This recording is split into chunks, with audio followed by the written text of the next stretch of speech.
How could you forget something so basic, Clara? Emily would never be so careless. Beatrice's sharp tone cut through the soft hum of the kitchen fan, her words wrapping around me like a noose.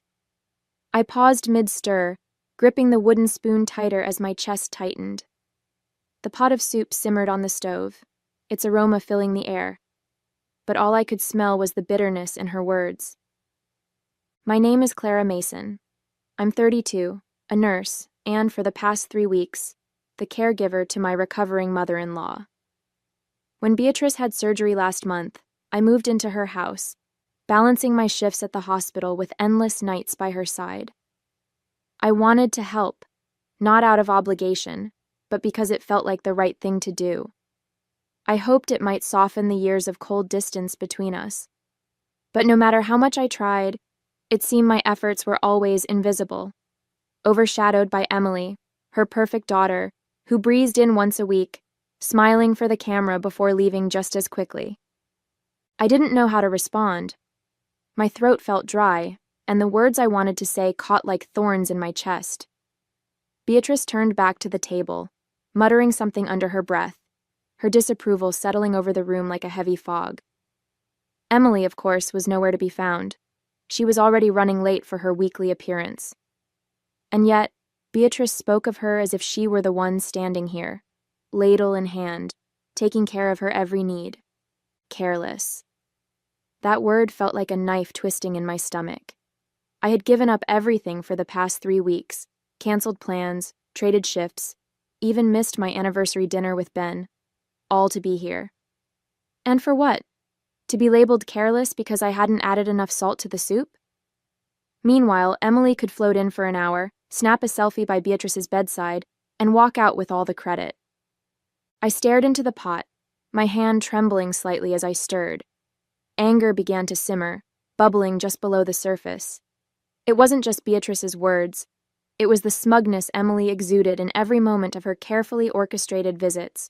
She knew exactly how to frame herself as the devoted daughter, and she knew I wouldn't fight back. At least not until now. Just as I opened my mouth to defend myself, the front door creaked open, and Emily strolled in, her heels clicking against the hardwood floor. "Smells good in here," she chirped, holding a bouquet of flowers in one hand and her phone in the other, as though she'd just dropped by to brighten everyone's day. She glanced at me briefly, her smile lingering a second too long, then turned her attention to Beatrice. "How's my favorite patient today?" she cooed, leaning down to kiss her mother on the cheek. Beatrice's face lit up, her earlier frustration with me vanishing like a puff of smoke. "Emily, sweetheart, you're just in time. I was telling Clara how important it is to pay attention to the little things." Not that she'd understand, she added with a pointed glance in my direction. Emily set the flowers on the counter and let out a soft laugh. "Oh, Mom, I'm sure Clara's doing her best," she said, her voice syrupy sweet. She turned to me, her expression unreadable. "Don't worry, Clara. Taking care of Mom isn't easy. I've been learning that myself."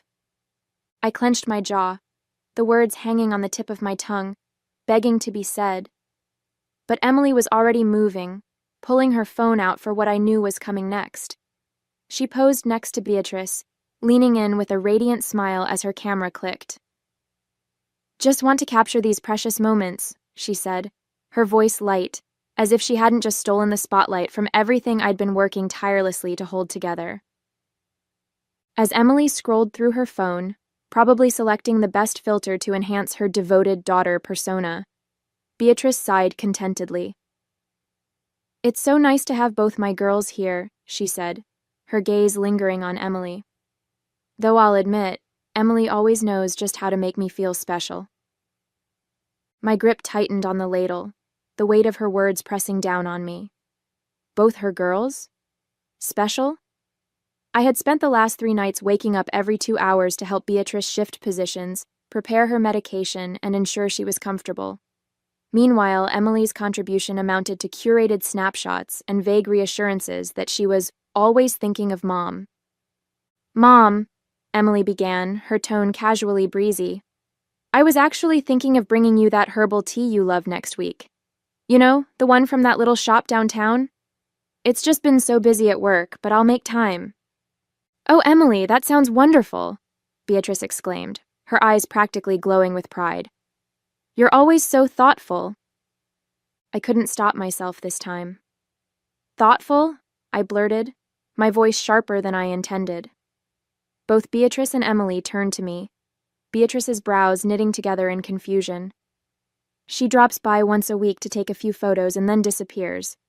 I've been here every single day, doing everything I can to make sure you're comfortable. Emily's smile didn't falter. If anything, it grew wider, but her eyes flashed with something colder. Clara, she said, her voice calm and measured. I didn't realize this was a competition. We're all doing our part in our own way. Some more than others, I muttered under my breath, turning back to the stove. I could feel the tension in the room shift, but I wasn't about to let her patronizing tone get the last word. The moment the words left my mouth, regret washed over me. Even though I was right, I hated that I'd let my frustration spill over, that I'd stooped to making it sound like I was keeping score.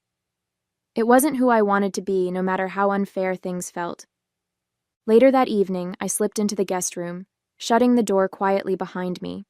I sank onto the edge of the bed, my phone already in my hand. Ben picked up on the second ring, his voice warm but distracted. Hey, everything okay? No, I said, the word tumbling out before I could stop it. I'm exhausted, Ben. I've been doing everything for your mom, everything, and she doesn't even notice. Emily walks in for 10 minutes with flowers and a fake smile, and suddenly she's the perfect daughter. Ben sighed heavily on the other end, the sound crackling through the speaker. Clara, you know how my mom is. She's always been like this. You can't take it personally. I know she's like this, I snapped, my voice sharper than I meant. But that doesn't make it easier. Do you have any idea what it feels like to be here, day in and day out, and still be invisible? I stopped, swallowing the lump in my throat. I just needed you to understand. Ben's voice softened, a hint of concern cutting through his usual practicality. Clara, maybe it's time to take a break. You've done more than enough. You've done everything, honestly. Why don't you come home for a week? Let Emily step up for once. I miss you, and you need to take care of yourself too. His words caught me off guard, the knot in my chest loosening slightly. The thought of going home, of sleeping in my own bed and being with Ben was so tempting it almost hurt. But then I thought of Beatrice, her frailty, her stubbornness, and the nagging guilt in my stomach returned. I don't know, I said quietly. What if she needs me? She'll manage, Ben said firmly. You've been more than generous, Clara. It's okay to step back. You're not a bad person for putting yourself first for once. Ben and I lived 2 hours away in a small apartment we'd made our home over the last 5 years. When Beatrice's surgery was scheduled, I'd offered to move in temporarily to help with her recovery. Ben had wanted to be there too. He adored his mom despite her quirks, but his job was at a critical point, with deadlines he couldn't ignore. He'd called every day to check in, always asking how I was holding up, but I knew it weighed on him that he couldn't be here to share the burden. As much as I missed him, I couldn't blame him. He was doing the best he could, just like I was. I sighed, gripping the phone a little tighter. I don't know, Ben, I said finally. It's not that I don't want to come home, I do. I miss you, and I'm exhausted. But I can't just leave her like this. She still needs someone here. There was a brief silence on the other end before Ben spoke again, his voice calm but firm. I get it, Clara. You care about her, even if she doesn't always show it. Just think about it, okay? You've done so much already. It's not selfish to take care of yourself, too. I'll think about it, I said quietly, my throat tightening. I promise. It felt like the right thing to say, even though I wasn't sure if I could really let myself walk away. The next morning, I found Beatrice in the living room, sitting upright in her chair with the television on low. She didn't look up as I entered, her attention fixed on a weather report. I hesitated, wondering if I should start the conversation with a simple, "Good morning." But before I could speak, She turned to me with a pointed look.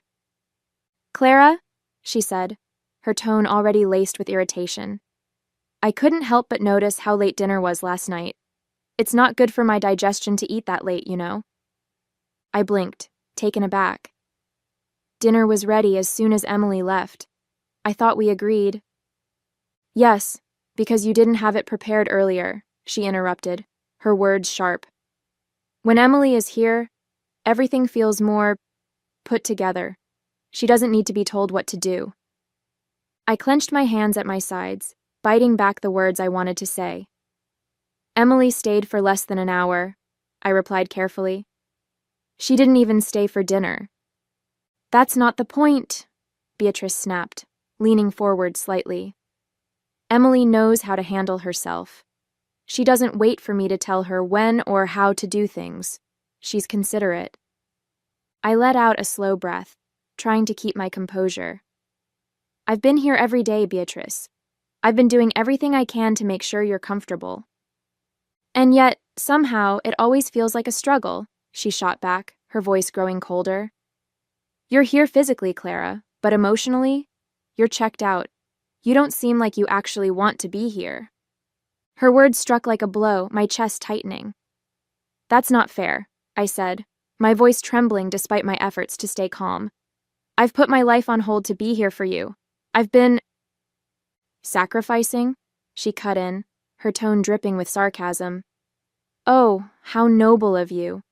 If it's such a burden, Clara, maybe you should have just let Emily handle it. She's busy, yes, but at least she doesn't make me feel like I'm an inconvenience." I opened my mouth, then closed it, unsure of how to respond. The hurt and anger bubbled inside me, but I knew saying anything more would only make it worse. Instead, I straightened, my voice quiet but firm. "I'm doing my best, Beatrice. I'm sorry if that's not enough." She waved a hand dismissively, turning back to the television. "Your best isn't what I need, Clara. Emily understands me in ways you never will." The room felt suffocating, her words hanging in the air like smoke. Without another word, I turned and left, retreating to the guest room to collect myself. Tears pricked at my eyes, but I refused to let them fall. Not yet. Not in front of her. Sitting on the edge of the guest bed, I stared at the neatly folded clothes in my suitcase, my thoughts swirling.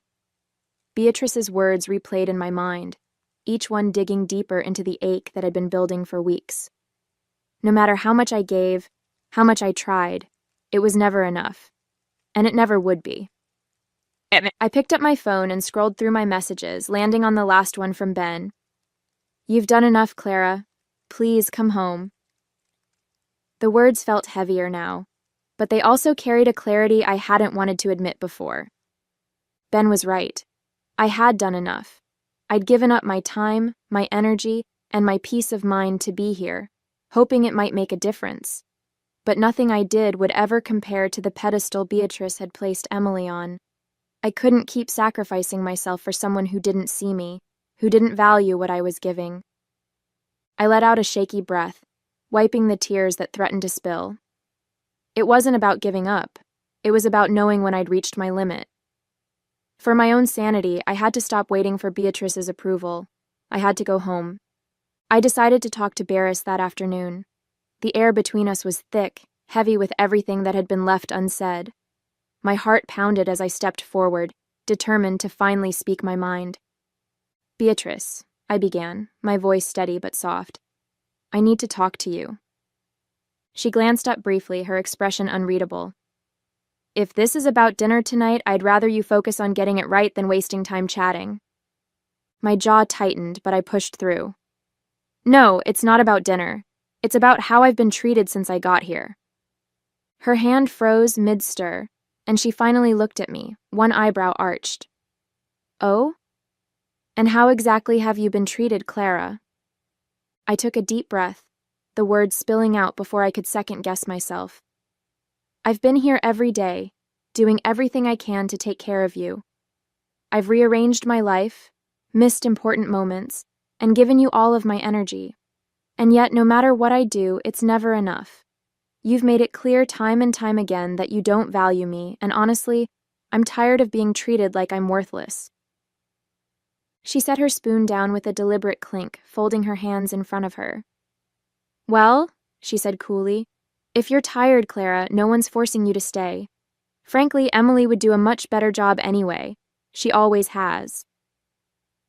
Her words stung, sharper than I'd expected, but I refused to let her see how much they hurt. "Emily isn't here, Beatrice," I said, my voice firmer now. "She's never here for more than an hour or two. I've been the one taking care of you. But if you think she can do better, then fine. I'm done." Beatrice didn't flinch, her expression hard as stone. "Good," she said with disdain. "I won't miss the complaining. At least Emily knows how to show respect." I nodded slowly, the finality of her words settling over me like a cold weight. "I hope she can give you what you need," I said quietly, "because I won't be back." Without waiting for her response, I turned and walked away, my chest tight but my head held high. It was over. I was done. Back in the guest room, I packed my things with quiet determination. Each folded piece of clothing felt like another weight lifted off my shoulders. Beatrice's cutting words still rang in my ears, but I shoved them aside. It was over. I was done bending myself into knots for someone who didn't value me. Once everything was packed, I sat on the edge of the bed and stared at my phone. My thumb hovered over Emily's number before I pressed call.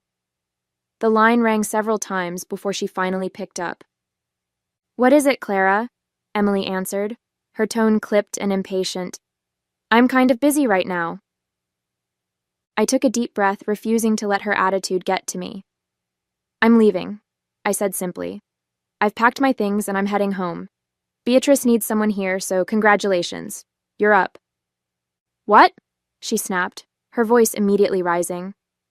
"Wait, what are you talking about? You can't just leave." "I can, and I am," I said firmly.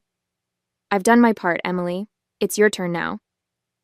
She let out a high-pitched laugh, the kind that came more from disbelief than amusement. "Oh, sure. Just drop everything on me, why don't you? Do you have any idea how busy I am? I can't just—" "I've been here for weeks," I cut in, my voice steady. "You've had time to prepare for this. Mom's your responsibility too, and she seems to think you're better at this anyway. I'm sure you'll figure it out." "Are you kidding me?" Emily shrieked, her tone growing more frantic. "I don't have time to babysit her. That's your thing, Clara. You're the caretaker, not me." "Not anymore," I said, my voice cold. "Good luck, Emily." Before she could respond, I hung up, exhaling a shaky breath. I stood, grabbed my suitcase, and headed for the door. I didn't owe anyone an explanation. It was time to leave. 4 days had passed since I left, and I had tried my best not to think about what might be happening back at Beatrice's house. But when my phone buzzed late that evening, I saw her name flashing on the screen. A part of me wanted to ignore it, but curiosity, and maybe a bit of guilt, got the better of me. I picked up. "Hello?" I said cautiously. "Clara," Beatrice's voice came through, shaky and strained. She sounded different, tired, maybe even desperate. I need to talk to you." I hesitated, unsure of what to say. "Is everything okay?" "No," she admitted, the word heavy with frustration and something else I couldn't quite place. "Emily hasn't been here since you left. She's barely answering my calls, and when she does, she has some excuse about work or being too busy. She promised me she'd be here." I bit my lip, resisting the urge to say I told you so. Instead, I stayed quiet, letting her vent. "I've had to do everything on my own," Beatrice continued, her voice trembling. "I can't even manage the stairs some days. I don't know what to do, Clara. I feel completely abandoned." Her words hit harder than I expected, stirring a mixture of emotions, sympathy, vindication, and a lingering ache of resentment. She had treated me like I was nothing, and now she was realizing what it meant to truly feel alone. "I'm sorry to hear that, Beatrice," I said finally, my tone neutral. "But I warned you this might happen. Emily's good at saying the right things, but she's never been the one to follow through. There was a long pause, and for the first time, Beatrice's voice softened. I didn't think she'd just leave me like this. I thought she cared. I stayed silent, not wanting to twist the knife. Beatrice was finally feeling the consequences of her favoritism, and while a small part of me felt justified, another part of me couldn't help but feel sorry for her. I took a deep breath, clutching the phone tightly. Beatrice, I'm sorry you're feeling this way. I wouldn't wish this on anyone, I began, my voice quiet but steady. But I can't just come back. Not right now. What do you mean, not right now? She snapped, her tone immediately sharp. I mean, I can't drop everything again to move back in, I said firmly, though my heart ached as I spoke. Beatrice, you treated me like I was nothing when I was there. I gave everything I could, and you made me feel like I didn't matter. I can't put myself through that again. Her response was immediate and furious. Oh, so now you're going to hold a grudge, are you? She yelled, her voice rising. You think you're so perfect, Clara? You think I didn't notice the mistakes you made while you were here? Don't act like you're some martyr. You've never been good enough for this family, and now you're proving it. Her words hit like a slap, but I kept my voice calm. Beatrice, I'm not saying I'm perfect. I know I made mistakes. But I tried. I gave everything I had, and you never saw that. And now, after everything, you expect me to come back as if none of that happened? She let out a bitter laugh, her tone dripping with anger. I should have known. You're just like everyone else, selfish. At least Emily would never abandon me like this. Emily already has, I said quietly, the words hanging in the air. There was a stunned silence on the other end before she exploded again. Don't you dare talk about Emily like that. She has her reasons, unlike you, who's just looking for an excuse to quit. Tears welled in my eyes, but I refused to let them fall. I'm sorry you feel that way, Beatrice, but I can't come back. Not like this. Before she could yell more, I ended the call, my hands trembling. The weight of her words sat heavy on my chest, but I knew I couldn't go back. Not now, and maybe not ever. 5 days passed, and I tried to move on, pushing the memories of Beatrice's anger to the back of my mind. I was starting to feel a sense of peace again, though it was fragile, held together by long walks and conversations with Ben. Then late in the evening, my phone buzzed. It was her. I stared at the screen for a moment, debating whether to answer. With a deep breath, I picked up. Hello? Clara? Beatrice's voice broke on the other end, shaky and filled with tears. Clara, I'm so sorry. Her sobs were raw, her words tumbling out in fragments. I don't know what to say. I've been sitting here thinking about everything, and I can't believe how awful I was to you. You didn't deserve any of it. I don't even know why I acted like that. You gave so much, and I threw it back in your face. I sat down, stunned. Beatrice, I started, but she cut me off. No, let me finish, she pleaded, her voice trembling. I've been so unfair to you, Clara. So blind. You didn't have to come here, but you did. You took care of me when no one else would. And I treated you so terribly. Her sobs deepened and my chest tightened. I regret it so much, she choked out.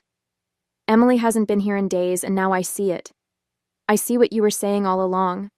I need you to know how sorry I am. I didn't deserve your kindness, but you gave it anyway. Tears pricked at my eyes, her sincerity cutting through the pain I'd been carrying. I took a deep breath, steadying myself. Thank you, Beatrice, I said softly. That means more than you know. I don't expect you to forgive me, she whispered, her voice cracking. But I had to tell you. I'm so sorry. I sat in silence for a moment, letting her words sink in. I'll need time, I said finally, my voice gentle but firm. But I appreciate your apology. It's a start. It is, she said, her sobs quieting. I'll try to do better, Clara. I promise. When the call ended, I set the phone down, my heart heavy but lighter all at once. For the first time, it felt like there was a path forward, however slow it might be. After Beatrice recovered, everything was different. She treated me with kindness and gratitude, her sharp edges replaced by genuine warmth. Each visit was lighter, filled with moments of connection instead of tension. Beatrice went out of her way to show her appreciation, and while the past couldn't be erased, it no longer weighed us down. For the first time, I felt truly valued, and that made all the difference.